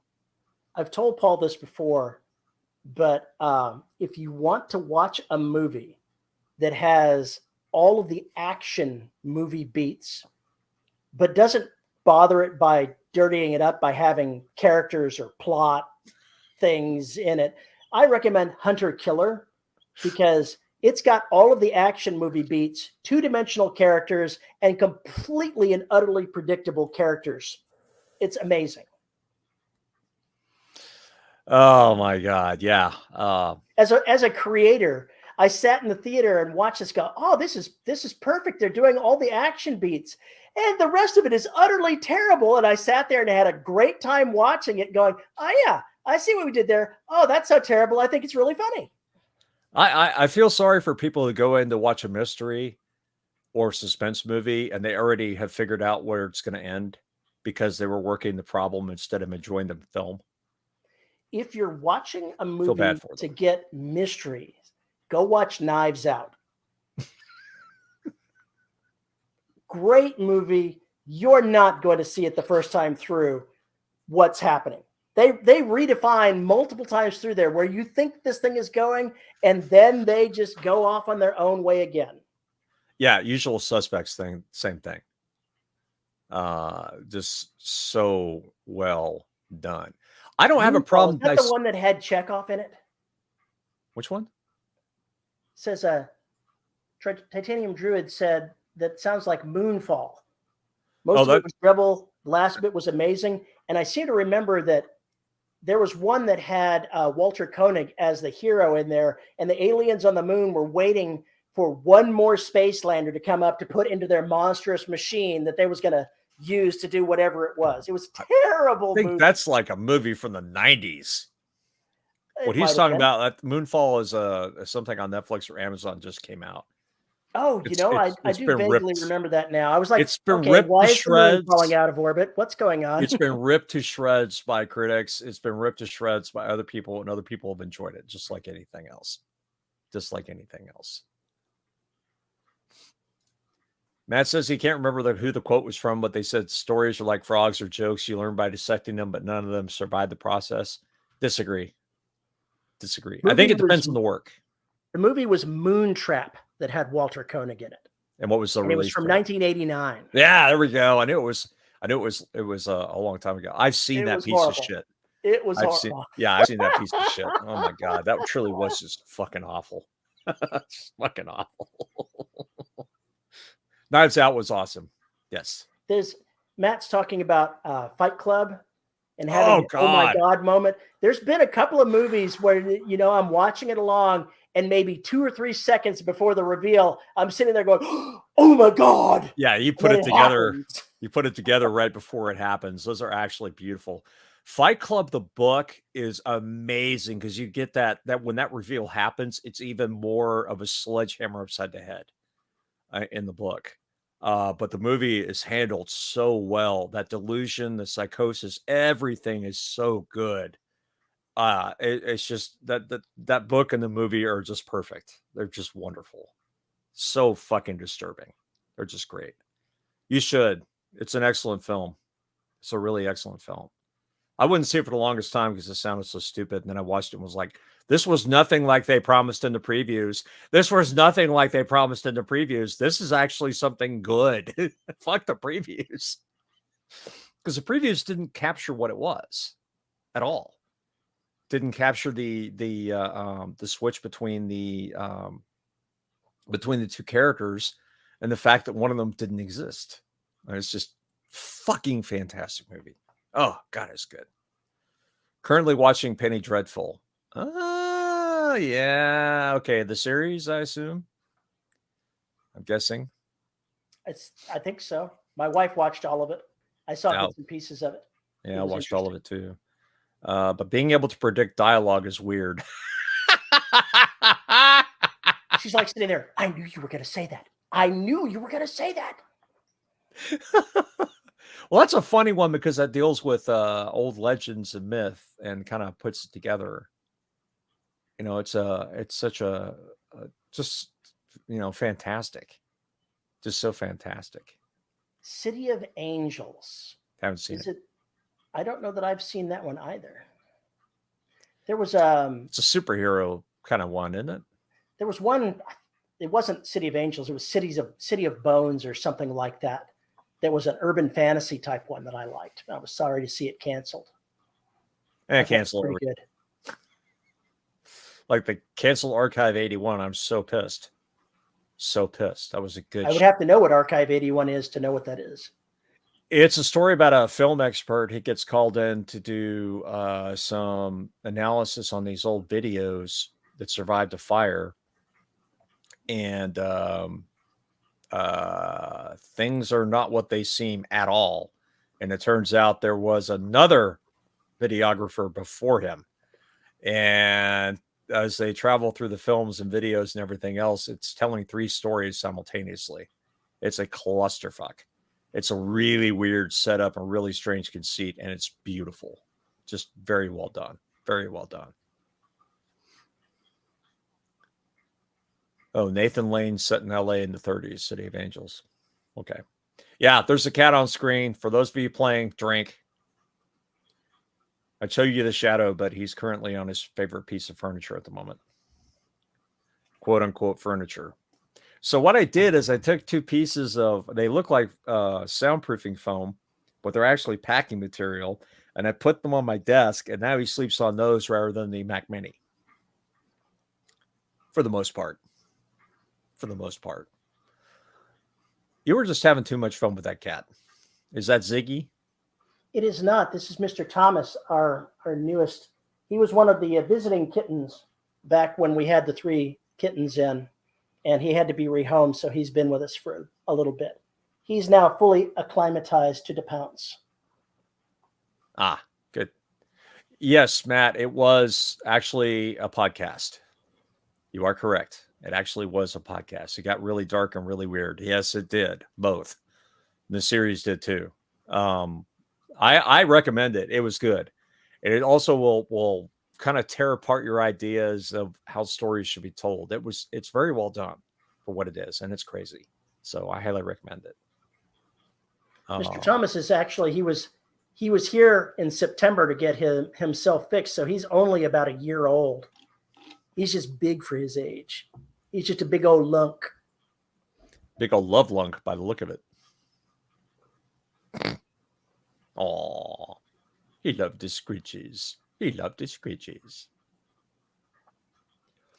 Well, we got 20 minutes left, so should we just move to a general Q&A here? We should. I'm going to let one of the others out while you're doing that. So Okay. Get the question, and I'll be right back. Yeah, so if you got a topic you want us to talk about or know our thoughts on, spill it. Just spill it. I know some people are going to have questions after they listen to or view the last few episodes that I'm posting today. I wonder if my brain did that on purpose, but you'll see some evolution in that over the last 3 weeks, which should be funny and kind of crazy. And I imagine a lot of comments are going to be coming at me, so we'll see. What is the funniest dedication you've seen in a book?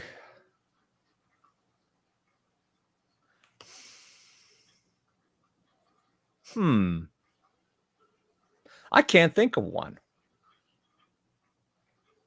I can't think of a single dedication really I remember.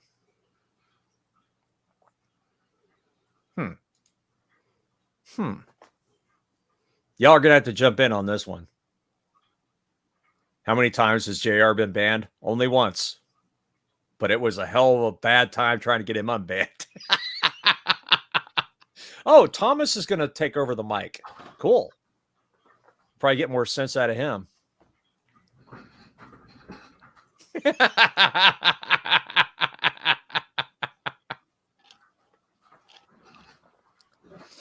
That's exactly what I expect.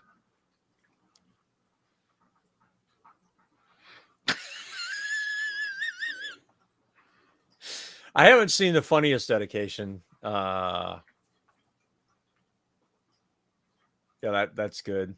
Dedicated to the wife and kids, without whom the book would have been finished sooner.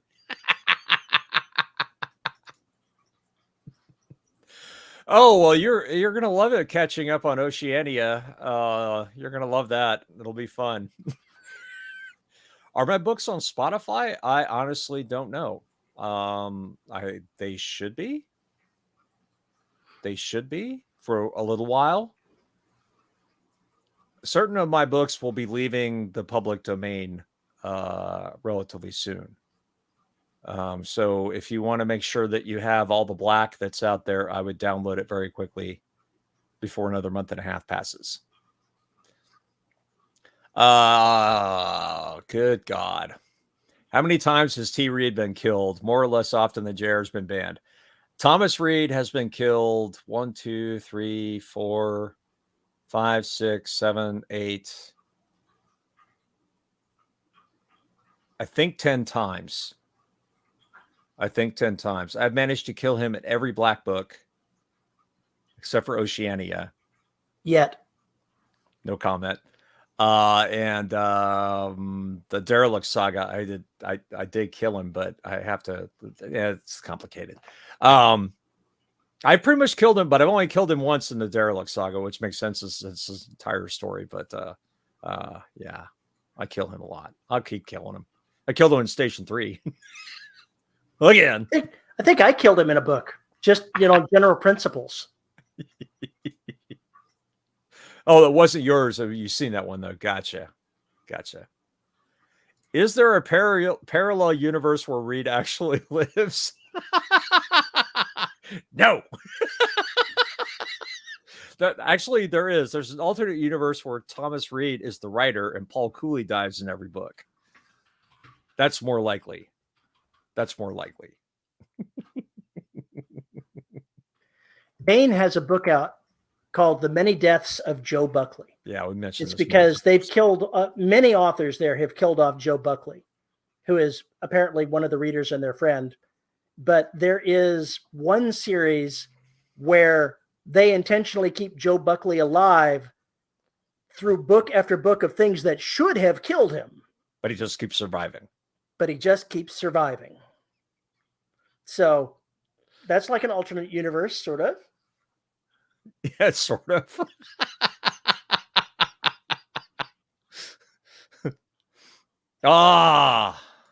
Paul loves the 3-body problem. Oh my God. I could talk about that series for days. Just keep that there. The 3-body problem is the God, I can't remember the name of the first book now. The series is called the first book is the 3-body problem. The series is called The Remembrance of Earth's Past. And it is a fascinating series. It is written by a Chinese author. It really gives you an interesting perspective. And my favorite book of that series is The Dark Forest, which I think is one of the most compelling and terrifying books of science fiction. And I highly recommend it. I loved every part of how the aliens were depicted. I loved every part of how the philosophies were depicted. I loved every part of how the consequences were put together, and the way that the characters handled what was going on. I highly recommend that series. It is just amazing. The audiobooks are wonderful. Wonderful. The third book is not my favorite. The first two are, with especially the second, but the third one's good. It gave me some ideas for new interstellar weapons, which are just whoa. There's one that will just, it broke my brain. Anyway, I do recommend that. Loved it. Nathan says that he killed JR in a short story and he published it in an anthology. I also killed JR in an anthology and he published it. Is there anyone who hasn't killed JR in an anthology or their books? Who are these people? And why aren't they killing JR?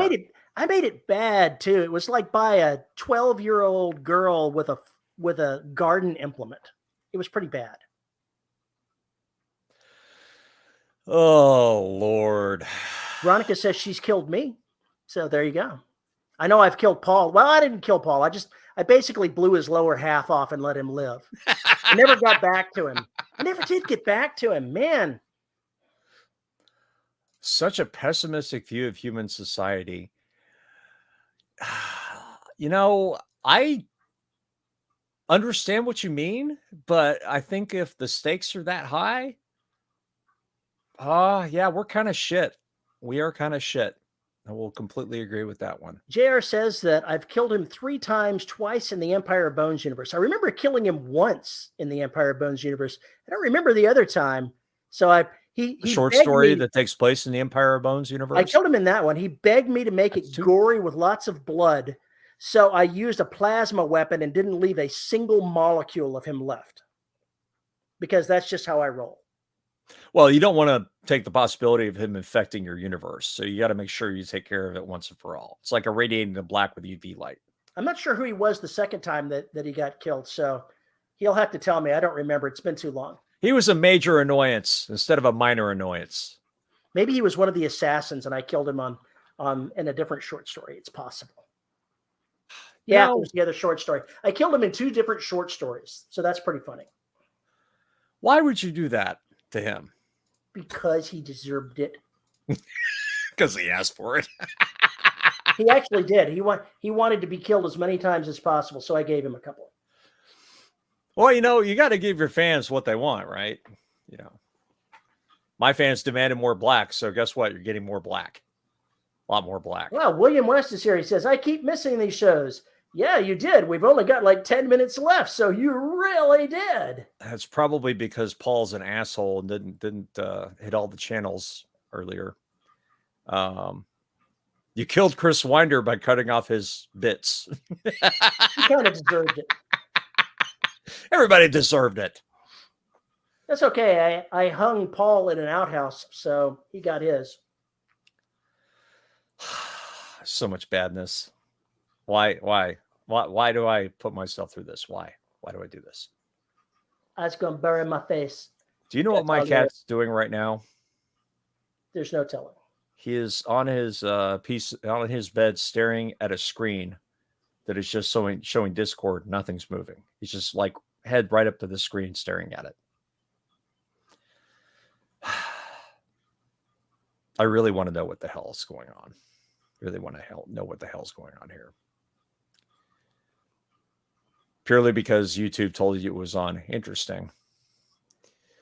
Well, we appreciate you showing up. I know it's late over there. But hey, it's a Saturday night. You know, what's you gonna do? You got nothing better to do, right? Veronica says, I gave you robot legs, Paul.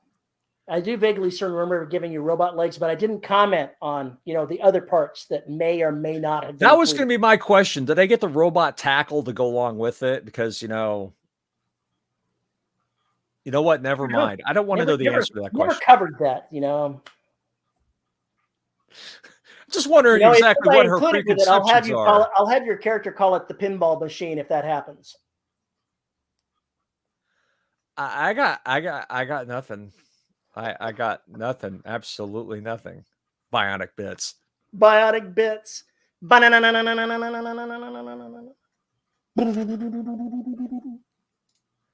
Let's see. I follow a cat on TikTok that has his own room with a huge TV playing bird videos. So Shadow needs to up his game. God.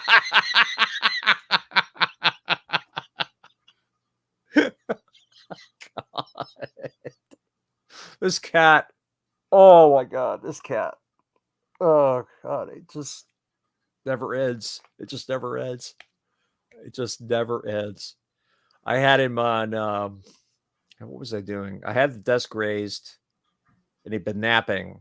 And then at one point he decided that I'm done napping. I must now see what daddy's doing. So he typed on my keyboard, clicked my mouse, deleted a couple of paragraphs, headbutted me constantly. So the desk was shaking. I was getting seasickness just trying to read the words on the screen. It was just, I wanted to kill him. JR says, as Tim the Toolman Taylor would say, more power. No, that's actually not what he would say. He'd say, Milo the Chunk. It's a great name for a cat. That's a great name for a cat. Jesus Christ. Oh no. There's just so many things going wrong with you people. That's right. I said you people. Get with it. So going forward, since we're doing this was a live show that was going wide. We decided, since we can't seem to schedule, when we're supposed to be able to do the live shows for the Patreon and the live and whatnot, that the first Saturday of every month going forward is going to be a Patreon live show. And the third Saturday of the month is going to be a live general show. So now we can't have any excuse, because we're saying what days it's going to be, and we're going to do it regularly, as opposed to, it's been months. Maybe we should do one. Yeah, instead of intrafrastically. Could you say that again? Could you spell that? I could not fucking do either. I think I grabbed that from Blackadder. There's a part where he's meeting with Samuel Johnson, the creator of the dictionary, and he's just making up words to drive him crazy, because he's like, I've got every word of the English language. And so Blackadder just starts making shit up that sounds like it should be a word, but is obviously not. Intrafrastically. There we go. Is it a word? What does it mean? It means whatever the hell I said it means, or say it means, or something, but not sausage. No, it wasn't sausage. It was a creature. Aardvark. It was Aardvark. Aardvark they kept forgetting to put in. Yeah, Aardvark. And if I ever meet an Aardvark, I'm going to pull on his implementation or whatever the hell. You got to see it. It's a great episode. It's from the third season. I think it may be episode 1 or 2 in the third season, but it's a good one. Matt had this comment that I think would make a great book title, but not sausage.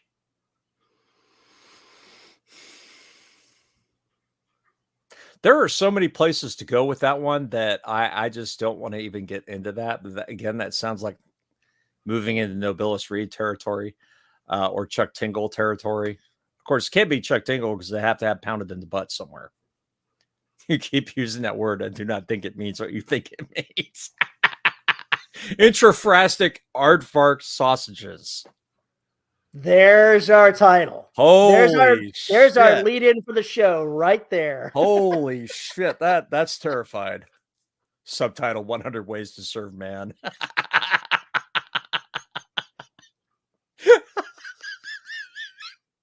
Oh my God. Sausage, but not sausage. How about that? But don't read the recipe.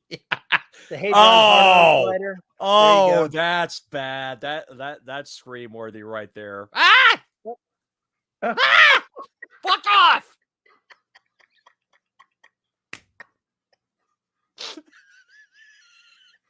At some point, and today in Switzerland, they turned on the hard-on collider.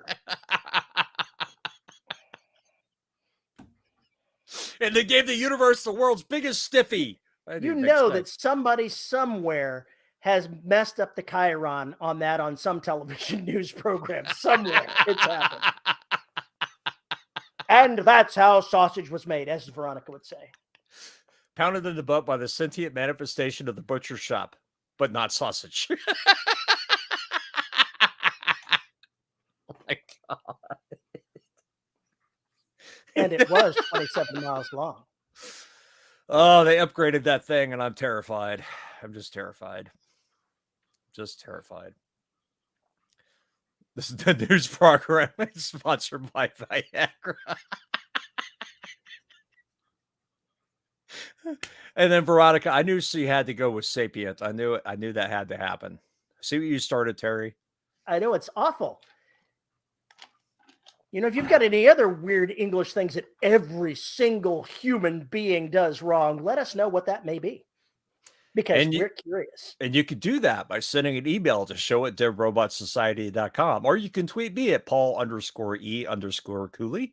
You can find us on YouTube at youtube.com/DRS podcast for all the crazy, including cats, so many freaking cats. We have to thank our wonderful host, Pod Hoster, who makes all 14 bazillion episodes of DRS available for your ear holes.